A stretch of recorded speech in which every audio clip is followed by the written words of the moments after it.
Montréal, il est peu crédible de parler de diversité culturelle si on ne fait pas mention de l'un des événements les plus colorés et les plus rassembleurs de la métropole, les tam-tams du Mont-Royal.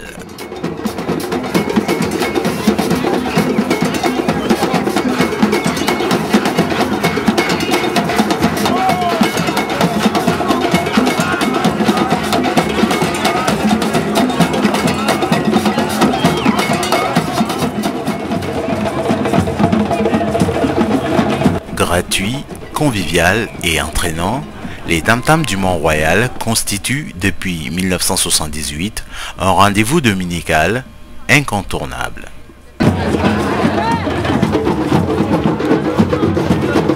À travers une énergisante cacophonie sonore, distillée par toutes sortes d'instruments traditionnels ou improvisés, la statue Georges-Étienne Cartier prend spontanément des allures de fête de quartier.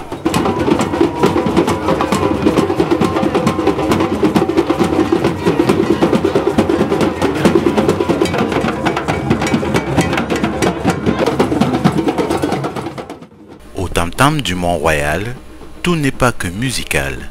On y va également pour pique-niquer, pour jouer, pour rencontrer.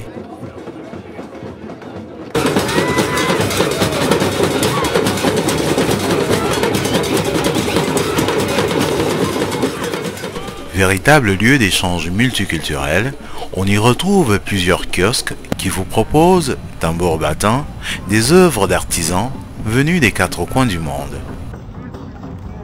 Femmes, hommes, ils sont grands, petits, venus d'ailleurs ou d'ici, de toutes les races et de toutes les communautés, rassemblés tous les dimanches au pied de cette statue dite de la liberté.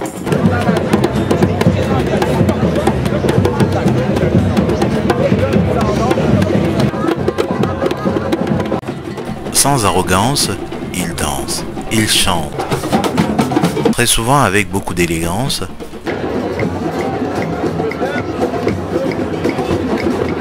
parfois avec un peu de transe. Le plus important étant de faire fi de toutes les différences.